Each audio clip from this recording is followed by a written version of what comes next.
天空下着雨，房车里烤的肉，耶耶耶！凡是说我买了房车后悔，我入坑了，这些人几乎没有例外，全是喷子。这种喷子里还分3个版本，第一个版本有情可原，买的是破车、过时的破玩意儿，或者设计师反人类的那种车，买完换谁都玩不了。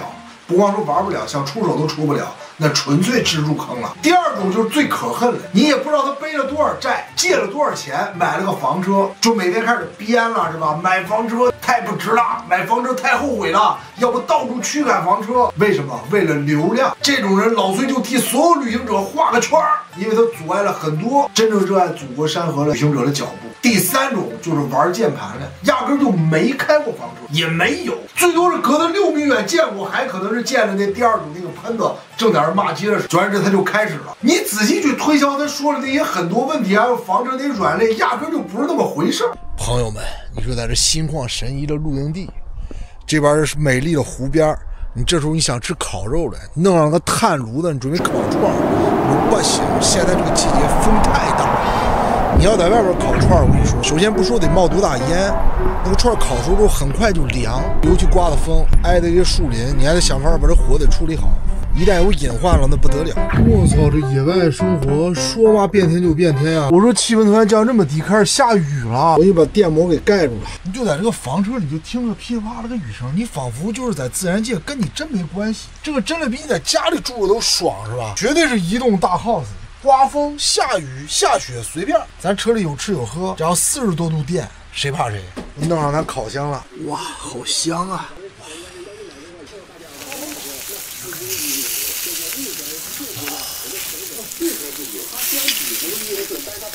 画质啊，各方面效果，在我们正常出行生活啊，发朋友圈、发短视频，它是足够用的，而且直出效果特别好，都不用后期调色的。老崔这热血给大家推荐这个16升800瓦的烤箱，才90多块钱，我已经用了半年了，超级节能，1度电烤7盘的肉，我现在给它90分不止，继续撒上点我仅剩的淄博烤料。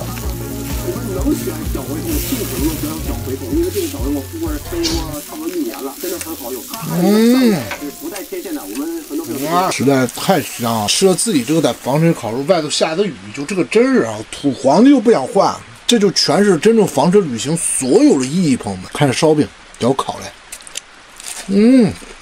那声音，我多少人爱这个啊？太好吃了！一会儿倒上酒，大口吃肉，大口喝酒，岂不快哉？看着雨里边的大湖，孤独的房车就停留在这个野外。其实这才是房车正确的打开方式，房车就应该这样玩啊！房车，你说它不去没人了这种荒野待着，跑到哪儿人多在哪儿挤。有了几百辆房车囤到一起，那你买房车干啥？你图啥？你就在你家小区里住呗，小区还有保安管着你。哎呀，太香了，真是啊！这把烤肉，而且现在猪肉很便宜，朋友们，尤其我在乡镇买了个猪肉，就15块钱1斤。为啥我现在只吃猪肉不吃羊肉？1斤羊肉买2斤猪肉，吃不穷穿不穷，不按计划要受穷。人活的是吧？精打细算，勤俭节约，绝对是永远美德。这个不是对别人，是对自己负责。这肉吃啊，什么大饭店？什么烧烤摊都没有自己搞这么真材实料。还有老崔给大家介绍那个16升的家伙800瓦的炉子，简直是太省电了，又好使嘛，不到100块钱，大几十块钱。我跟你说，这炉子我已经用了半年了，我说我现在没挑出人家缺点来。1度电可以烤7盘的这样的肉，啥概念，朋友们？比如自己吃啊，个朋友聚会3、4辆房车，一个炉子能供得上。看会儿，朋友们，老崔又找着一片荒村，哇塞！关注我啊，下一集看看咱在这片荒村里能够找着什么意外的惊喜。晚点见。